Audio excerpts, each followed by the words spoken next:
Welcome to Leading the Next Generation with Tim Elmore, where our mission is to empower the emerging generations with skills to lead in real life. Hello again, podcast listeners. We're so excited to have you. This is Andrew McPeak here, and joining me, of course, is Dr. Tim Elmore. How are you today, Tim? I'm well. How about you? I'm doing well. I'm very excited for today's conversation. We're talking about delayed gratification in kids, and I can't wait to get started. I see what you did there. Yeah, how about that? You always get to make the bad jokes on That's here, right. So I've got to throw one out. Bad jokes are not relegated just to me. That's correct. We got to share them around. That's right. So obviously this conversation on delayed gratification, we hear this everywhere. Kids can't wait today, and we can't, all this kind of stuff. But you've got some really great insights for us. And I think it's going to be a different kind of conversation. Should be. But you've experienced it yourself. We were talking about this earlier. Talk about a story from your life where you had a very difficult time delaying gratification. I did, yeah. So we all remember when we were kids and there was that gift, that you really, really wanted. In this case, for me, it was Christmas. It was a Christmas gift. So it was like June, July. When I was growing up, this would have been early 2000s.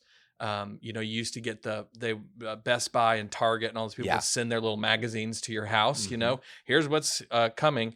And I remember seeing the first time there, the video iPod. Oh. So the iPod had been around for a couple of years, but all of a sudden they're releasing this new one. It's got a wide screen on it, and you could put videos on your iPod. OMG. And it blew my mind, right? Yes. I can listen to music. I never had an iPod before. I can listen to music, and I can put my music videos, or I even put movies on there, Yeah. So we're months away from Christmas at this point, but I vividly remember being in the kitchen. Like how many months? I mean, it was probably 4 or 5 by the time I was actually So maybe August or September. I must have something. this, Right. Well, I looked at the price tag and I think it was $2.99. Okay. That's a lot of money. Yeah. And so I remember thinking it's a little, the over under on me getting this thing is not so good for Christmas. But, I have a December birthday. So what I would often do growing up is I would go, could you give me a gift that's for both at the same time and spend a little more? Double your money. But in order to get that, I had to start working on them quick. Working on them early. So I vividly remember being in the kitchen and like sliding this across the kitchen island to my dad and going, this is what I really want, And I couldn't think about anything else for about 4 months. Yes. It did show up on Christmas, which was the best thing ever, great. of course. And I still have it today. It won't My work God. Yeah, unless it's plugged in. Yeah. But it works even still today. And it was probably my favorite Christmas gift of all time. So you're waiting on that rather than immediate gratification. You felt like your odds were fairly good, but you still had to wait until December from August or whatever it was. And I was never fully confident that it was happening. That's right. They never said, okay, we're going to do that for you. So even on Christmas, it was not super clear exactly what was going to happen. So yeah, pretty interesting. But I know you had something similar happen when you were growing up as well, correct? I did. A totally different story, but I had my own version of learning to wait. Yeah. So this is kind of a fun memory that I have, but one of the best decisions my parents made was the summer of my 11th year. So I was 11 years old. I begged them to let me go to Bobby Leonard's sports camp. Okay. Yeah. So I love that name. Bobby Leonard was a former basketball player, and then he was coach of the Indiana Pacers at the time. Yeah. I lived in Ohio at the time, but I'd heard about this really cool sports camp in Indiana, one state over. And you had to go. 3 hours away. So I pestered my mom and dad long enough to convince them, that it was a good idea. Okay. And I had to work hard. Well, my parents dropped me off on Sunday, and they were to pick me up the following Saturday. So it was a full week for an 11-year-old, okay? The place was beautiful, I might point out, with baseball diamonds and basketball courts and football fields. At first, it looked like heaven to me, okay? But by Monday night, I was begging my mom and dad to come home. Oh my gosh. I was homesick. Oh. Yeah, so this goes, every kid probably, or most every kid goes through this. Most 11-year-olds, I'd say, yeah. Yeah. So my parents handled this problem brilliantly. That's why I said it was to their credit. They listened to my complaint over the phone. They empathized with me and my feelings. They even recalled times when they had felt homesick when they were children. Yeah. But then they didn't merely acquiesce to my wishes. So they told me that before they drive 3 hours over to rescue me, I should give it another day or two. We could talk once each night, but they wisely taught me that learning to power through negative emotions was actually good for my growth. Well, I didn't like it, but I listened to them, okay? Yeah. Well, they said if I felt the same way on Wednesday, they'd drive over and get me. So now I had a shorter goal, and I thought, okay, I think I can make it till maybe Wednesday. make it till Yeah. Wednesday. Yeah. Well, I'm telling you what, it was a brilliant meeting in the middle. Think about it. I now had a game plan for a solution, but I also had the opportunity to grow, which exactly is what happened. By Wednesday, our phone conversation was totally different because I'd met friends and I was loving the basketball games and Yep. You probably won something. So by Wednesday, I go, oh, Mom and Dad, this is awesome. Yeah. This is. I gotta go. I'm That's having right. fun. Yeah, and it's exactly what they had the wisdom to know. Yeah. But they said we need to give our son a little bit of hope that we're not just, I don't give a rip. Yeah. But on the other hand, I'm not going to just come rescue right away. So everybody wins when caring adults, teachers, coaches, parents, leaders don't surrender. They teach. And that's what this is really all about. I love that. Well, so you and I were just talking because you talked with a camp director. Yeah. It wasn't Bobby Leonard Sports Camp this time. That's right. But a different camp director. He is operating today with today's kids. Yeah. And what he told you was a completely different story than the experience you had when you were Quite the 11. opposite. So this executive director of a summer camp was just telling me, man, the camp seemed long this year. And I said, how come? And he said, I think the camp seemed long because my patience was short. I thought that's pretty pithy. That's tweetable. Yeah. But when I asked what made his summer so hard, his answer surprised me. He was most concerned about the number of campers who left camp early. Oh. So now this was like the trend. Okay. Interesting, huh? Yeah.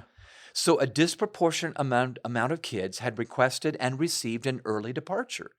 They were rescued by their parents. So unlike mine. Surprise, surprise. Yeah. Yeah. Yeah. And I don't want to say these are evil parents, but we just cave. Yeah. So now I say that especially because of the reasons. Listen to this. One camper complained that a cabin mate had told her that the shampoo she used was a bad brand. She felt bullied. Yeah. So Mom and Dad came over. Yeah. Another camper wanted to come home because a fellow camper said that she shouldn't wear that shirt with those shorts. Well, that just sounds like good advice to me. That's but right. Yes, but I'm coming home. Yeah. I'm out of here. You know, it hurt her feelings, obviously. And then still another camper complained that her fellow campers didn't share the hammock one afternoon. And so she felt like, oh, I got to come home now. This is not an optimal scenario. Well, it isn't. Yeah. But isn't this great preparation for a life full of less than optimal scenarios? Yeah. So in each case, I just want to point out the parents swooped in to save the day, feeling like this is what we want to do. Yeah, rather than recognizing what a great opportunity for my son or my daughter to learn to negotiate conflict, to deal with difficult people, right? All of those things, or even just delay the gratification of, I want to come home now. I may not get to. Yeah.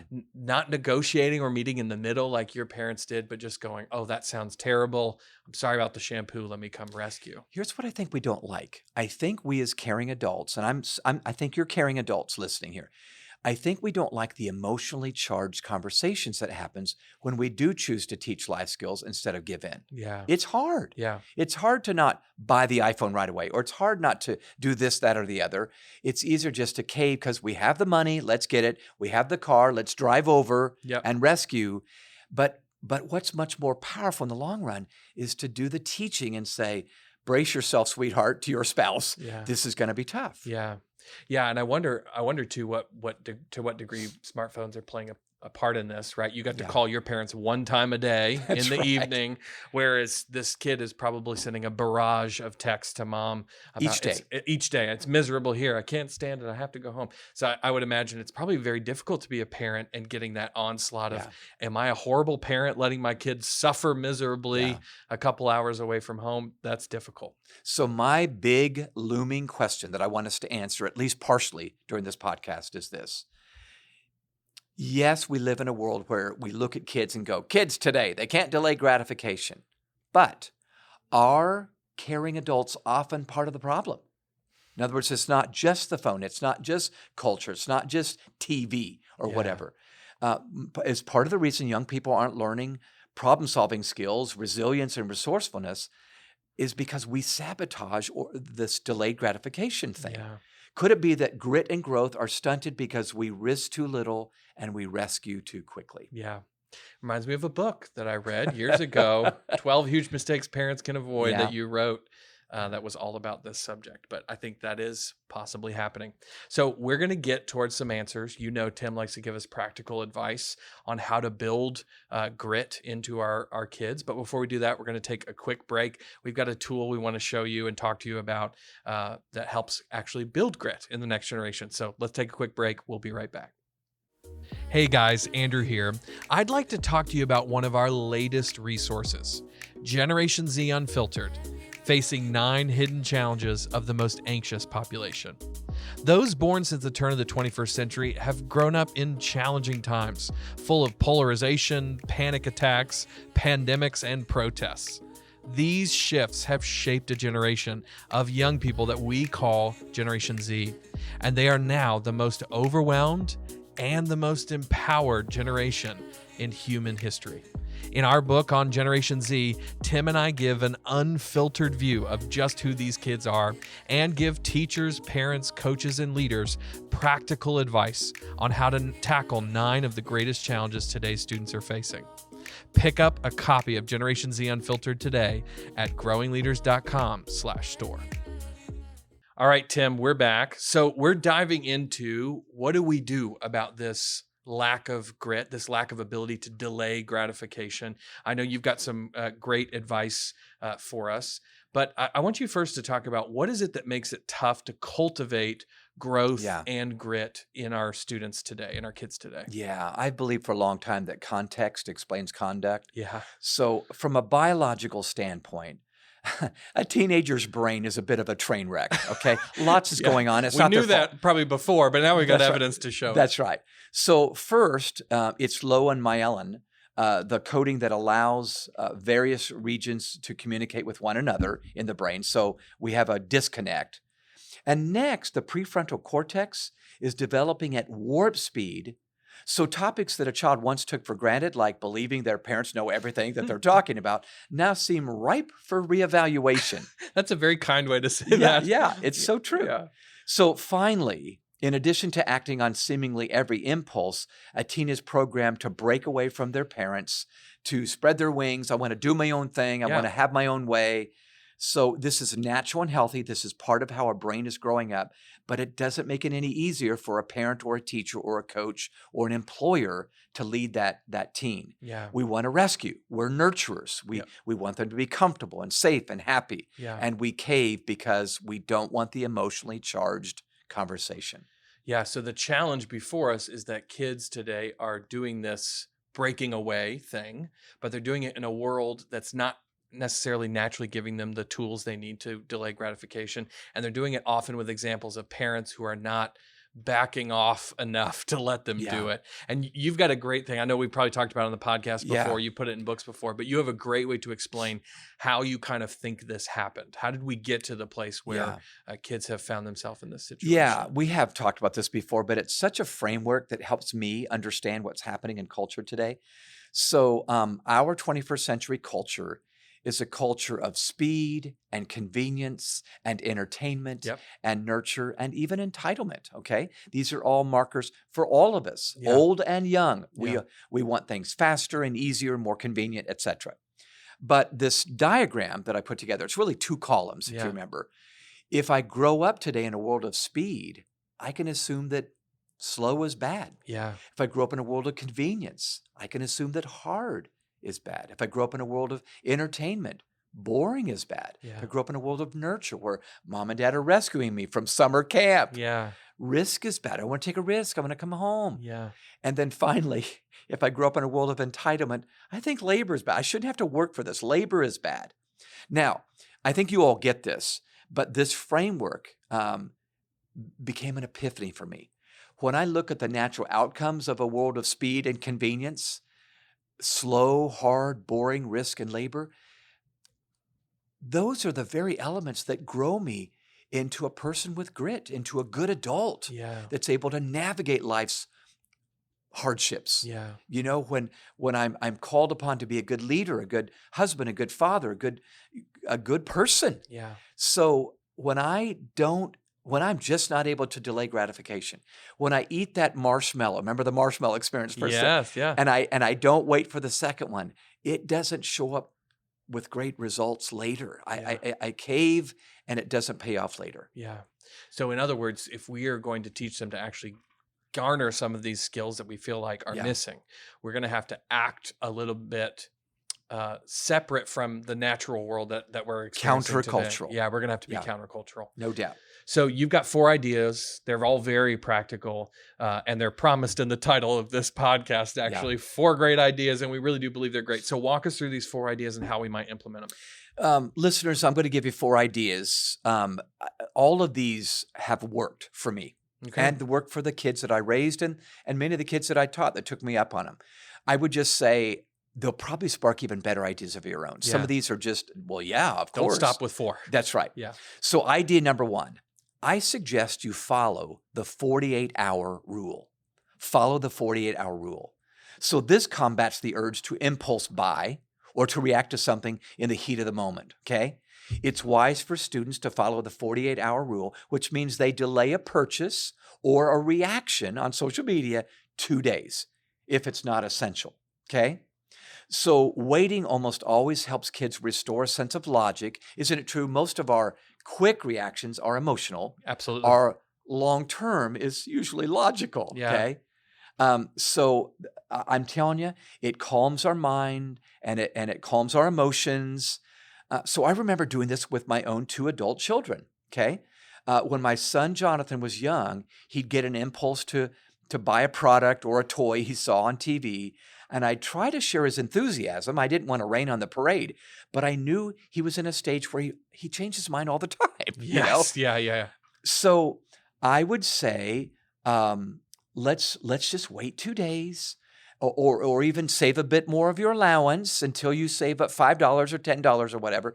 But I gave him enough of a challenge where he had to wait and usually, not all the time, but usually you go, yeah, I really don't want that after all. I want this instead. I mean, it usually I still want something. That's right, yes. Exactly. Yeah. But the point is, both options were a win. He either waited and saved enough money, or he changed his mind and he would save the money. Yeah. But the 48-hour rule is just, by the way, that's good for us, adult listeners. It is. Before you send that post out that you're so mad at so-and-so on social media, just wait and calm down. Yeah, or that email to a coworker or whatever it is. Yeah, it's such a great thing. Really what you're saying is sleep on it twice, right? That's right. Because the effect of having that day, those times, resetting your brain at night as you rest, you're going to make a much better decision. I love that rule. Number 2, the second idea is to invite a confidant to hold you accountable or to hold them accountable as a student. So I gain an ability to delay gratification when I invite accountability into my life. Yeah. Each year, for instance, I find people I deeply respect who I trust to confide in. As I talk over, the choices in front of me, I know my accountability partner is going to be honest with me about my artificial rationale. Well, I needed to get this or I needed to do that. Did you really? That sort of thing. So author Jonathan Haidt, who I really appreciate, he's an NYU prof, says that our brains work like a rider on top of an elephant. Haven't we talked about this before? It's so good. The rider on top of that elephant is our rational mind. And the elephant is our subconscious impulses, okay? Although the rider tells the elephant where to go, the elephant is much larger and tends to go wherever it wishes. And the rider ends up saying, well, that's where I wanted to go, you know? And we rationalize even bad choices. Is that not true, Andrew? Yes. We do this all the time. So it's at this point, the writer is rationalizing a poor decision to make it feel logical. I think confidants spot this. Yeah. We get objective viewpoints and they can hold students accountable. And for that matter, hold us accountable. I love this. It's such a great insight into how our brains work and acknowledging that if we are just left on our own devices, to our own devices, we are probably going to make a decision that's consistent with our emotional reactions rather than our logical thinking. So the way around this is bring other people into your life. I love that. All right. Idea number 3. This is one I've tried and actually proven for many, many years, since I was probably about 20 years old. Okay. I learned this in college. make the uncomfortable choice. So isn't it very tempting to do first, fun things first or easy things first or quick things first or whatever? When I make the uncomfortable choice, I build my muscles, my emotional muscles, to delay gratification. So emotions can be unpredictable, but they're connected, okay? Humans are wired to find shortcuts, to seek pleasure, to find the path of least resistance, or I might add the least persistence. So we naturally look for comfort zones. To deepen their grit, your students' grit, challenge teens to choose the less comfortable path when faced with a fork in the road. Just make it a test. Challenge them, okay? Student athletes, band members, whatever, okay? If teens do what is hard, not what is easy, they'll find that their grit will expand.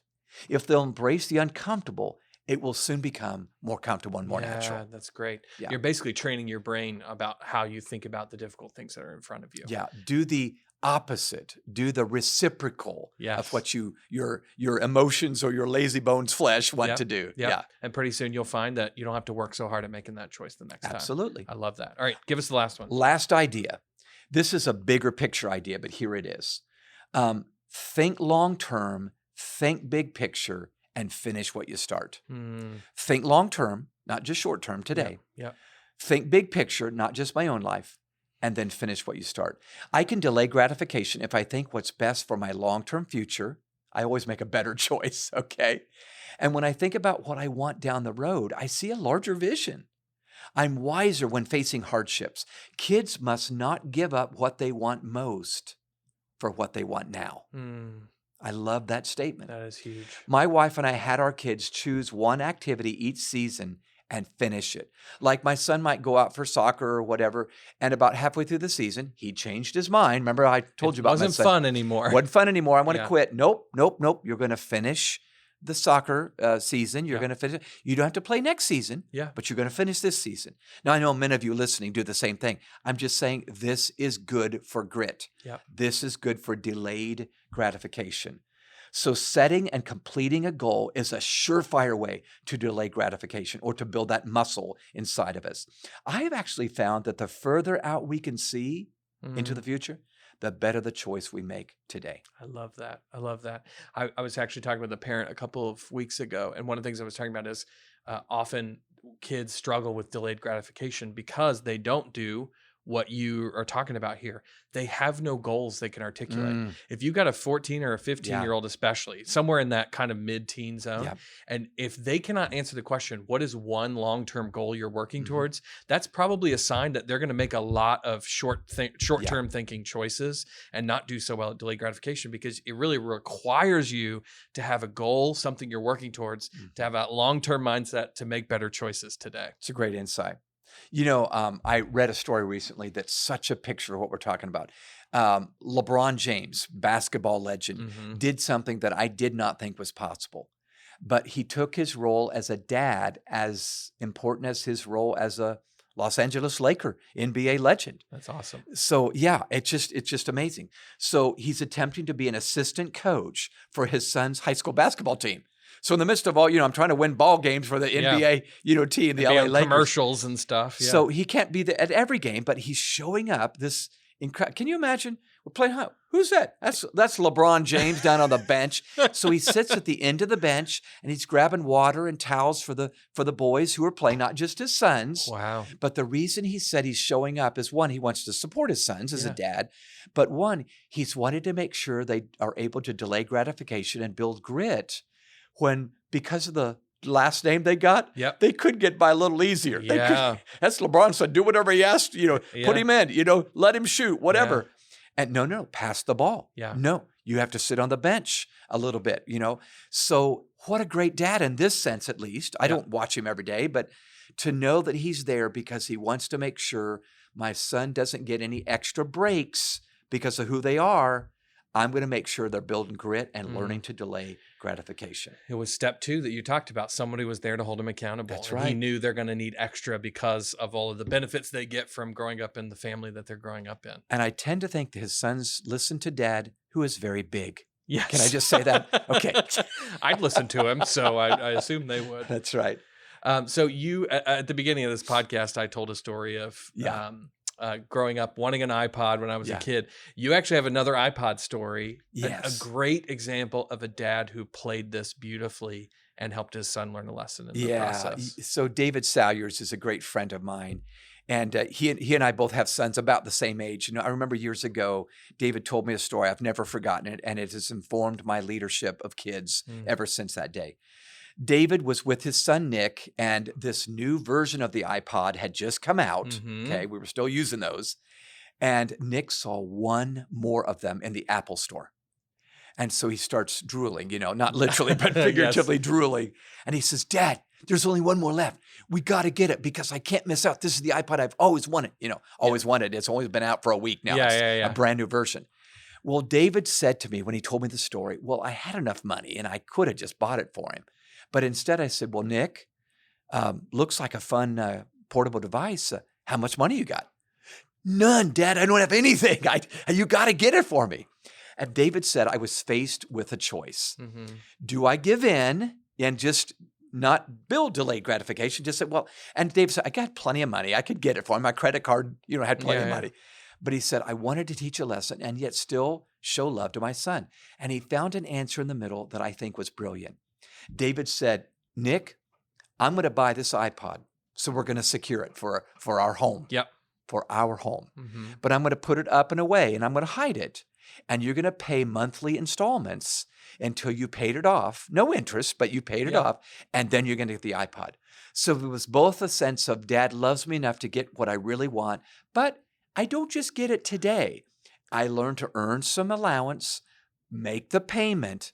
And David said, I've never seen my son so grateful when the payments were made and so able to delay gratification when he finally won what he really wanted. Because the goal was really clear. Yep, that's right. And it was delayed. Yeah, and he knew exactly what. I bet too, the joy of holding it 6 months later or however long it was would far outweigh the joy he would have gotten that day of holding it. No doubt. There's something about it. Yep. I love that. I love that. Well, Tim, thank you so much for your wisdom and the practical insights you gave us today. I hope you guys listening found it very helpful. You might have been listening to this and thinking, this is a really great skill. I want to do this. I've got some great ideas, but you may want to actually take it further. In fact, we would really encourage you to take it further. What if you weren't just building delayed gratification, but you were building all the life skills that the kids or the students that are kind of under your leadership would need? We've got a great tool for that. You've already heard about it. It's called Habitudes, and our Habitudes for Social and Emotional Learning program is our most popular program for middle school and high school students. And we would just commend that program to you. Look into it. We've got a great platform on Habitudes Online where you would find image-based learning ways of talking about these really important life skills, of which delayed gratification is just one. If you want to find out more about Habitudes for Social and Emotional Learning, go to growingleaders.com/SEL. We would love for you to do that. If you want to give us 5 stars on iTunes or wherever you're listening to this podcast, we would greatly appreciate it. That gets the word out about what we're doing here. If you found this particularly helpful and maybe you thought of a friend, we invite you to share that with them as well. We would appreciate that. If you want to connect with us online on social media, we are at Growing Leaders and at Tim Elmore, pretty much everywhere you are. And then finally, if you have ideas for this podcast, maybe subjects you think we should talk about or people you think we should interview, shoot us an email. It's podcast@growingleaders.com. We love getting those from you. Tim, thank you again for giving us your wisdom. Thank you guys for listening, and we'll see you next time.